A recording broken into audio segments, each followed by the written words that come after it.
I think it's probably roughly 2 years to the day, or thereabouts, when we got totally annihilated, humiliated, played off the park by our friendly Scouse chums. A result of that game, I met the FullTimeDEVILS for the first time, and I sort of came out with titles like Bobbins, Absolute Bobbins, Scooby-Doo. It all sort of caught people's imagination, but the main thrust of the argument was that the guy in charge of the team, Mr. Moyes at that time, or Moise, famously cited by Mr. Tate, he was Bobbins, Absolute Bobbins. So he was reaching the end of his tether then, and I think at the time I threw a name in a hat among a few of Louis van Gaal. I also threw Mourinho in, I threw Ancelotti in, I threw various big hitters in. At the end of that season, Moyes rightly departed with a full hit, by the way, £6-7 million. It's not bad for being a tosser, is it? He departed with that amount of Wonga in his back pocket, and we brought in Louis van Gaal. He was basically given a licence to sign who he wanted. All of a sudden, the club who had no money was suddenly awash for money. And from day one, Louis van Gaal has preached to us, and I use that word preach because that's how he comes across to me. He's preaching to us as United fans that he knows what he's doing. He preached to us about his philosophy. He preaches to us about he is right and will be proved right, because his past record says he's always right. So I think, given the gist of that, and the gist of his balls, should we put it, because he has got big balls apparently, and he's not shy about putting himself forward to fall by his own words and by his own deeds. But I tell you, Louis, I could probably, if we could possibly get Alex Ferguson to come out and basically reiterate what he done over the course of his 25, 26 plus years in charge of Manchester United, I think he's done a lot more than what you've basically done with Barcelona, Ajax and Barcelona, Bayern collectively. But he done it the right way. He done it with the Man United philosophy. He's done it with the fact that he just refused, as a manager, and he instilled this in his players, he refused to accept defeat. But he also never, ever, ever put the blame for any kind of inept performance down to the players. Alec would come out, Sir Alec, sorry, I'll take you wrong there, Sir Alec would come out, he would blame the weather, he'd blame the referee, he'd blame the timetable, he'd blame the fixtures, he'd blame the kick-off time, he would blame everything, but he would never ever point a finger at a Manchester United player. I've no doubt once we got in the dressing room, they were effectively battered off the walls, hosed down and put out with the milk. I've no doubt at all about that. But he got his message across because he was faithful to his players, and they in turn were faithful to him. So we jump forward now to Louis being like the best part of entering his second season in charge now. We qualified for Europe last year, which was a must-be, probably his brief. He was given another wad of cash again to go out and sign players. But in the meantime, he lost players. We lost Di Maria, who he never seemed to trust, even though we paid a king's ransom for him. He was a loss to the club. He was a loss to the club for me, but not a loss as a person, because I don't think Di Maria had the Man United DNA. I don't think Di Maria thought, when he got to Old Trafford, this is where I want to be. Although he said so, and he got the 7 tattoo and all the rest of the bollocks that was with it, and he kissed the badge when he scored, he had not good game. But that's not what we buy into. I think Man United players, I think they can accept anything except bullshit. And Louis, you're starting to talk bullshit, mate. That is the worst I have seen since the aforementioned Liverpool game. It was absolutely bobbins. It was totally inept. Nobody on that pitch in the first 20 minutes had a Scooby-Doo what they're supposed to be doing. I'm repeating words that I've used in the past. I never thought I'd have to use again, but they seem to words that buy into people's imagination. Memphis Depay was signed as probably one of the most eye-catching young strikers in Europe, and we pushed the boat out and we signed him. Now the fact he's come from PSV, he's 21 years of age, and he's playing the Premiership for the first time. So he's got a lot of excuses for not being quite the player that we expected. But he will learn, he'll grow into the Premiership. But is he going to get time to do that? Is Louis and his philosophy going to drive all the naturalness and all the forward thrusting thinking that this kid possesses? The ability to take people on, the ability to take a chance, the ability to do something outside the box. Is Louis going to drive that out of him the same as he done with Di Maria last season? Does he not like flair players? Is that what it's all about with him?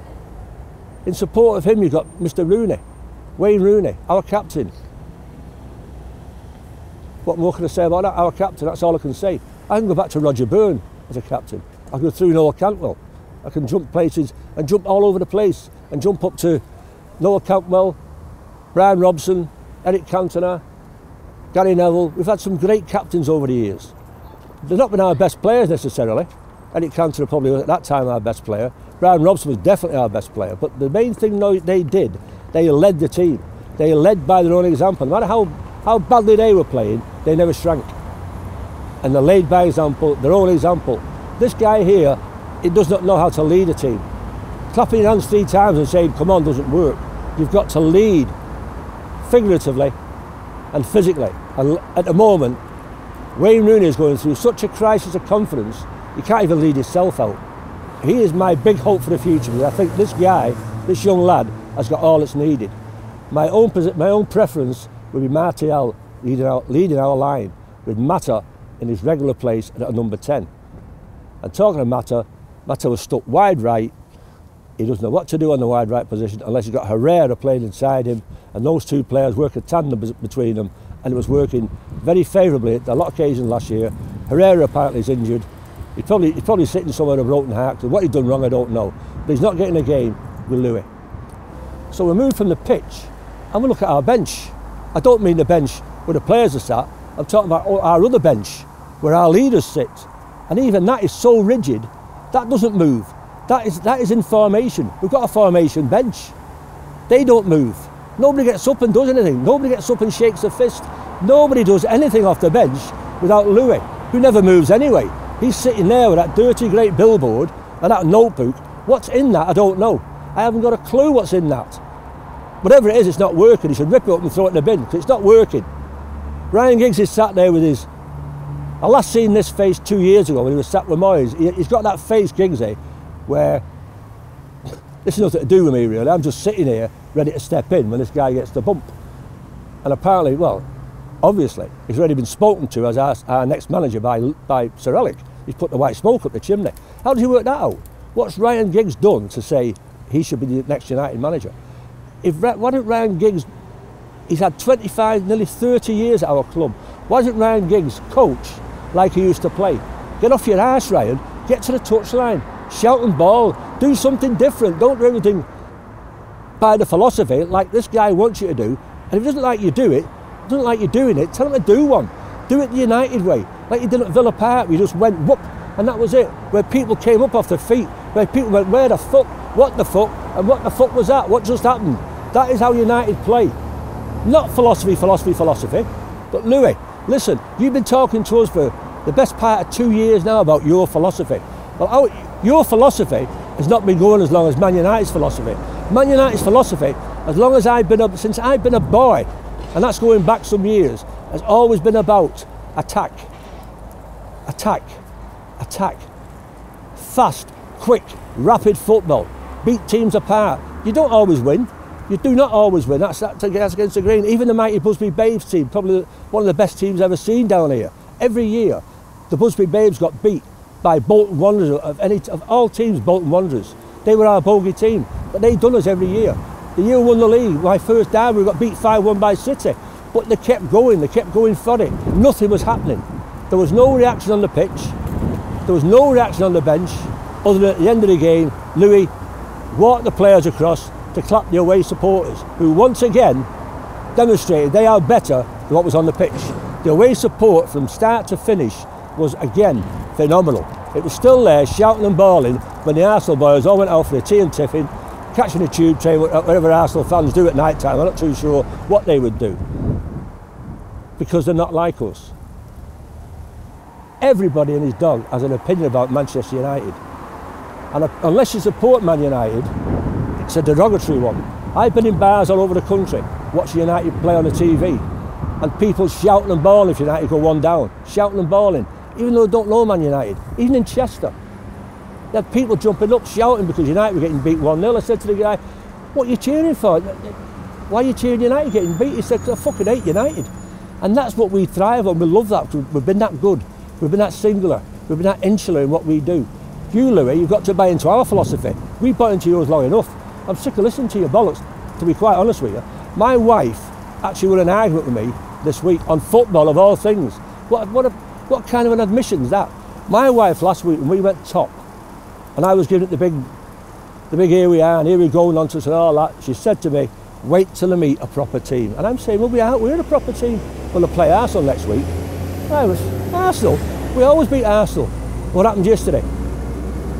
We got twatted. And my wife turned round and she said, I told you he was a bullshitter. So what you've got to do now, Louis, is you've got to prove to my wife, 70,000 supporters in there, millions of fans worldwide, that you're not a bullshitter, that you actually do know what you're doing. Ray Bobbins, out. I'm outside Old Trafford with possibly my favourite fan camera ever, Ray. United have drawn 0-0 today. What did you make of that? It was like Sexton-esque.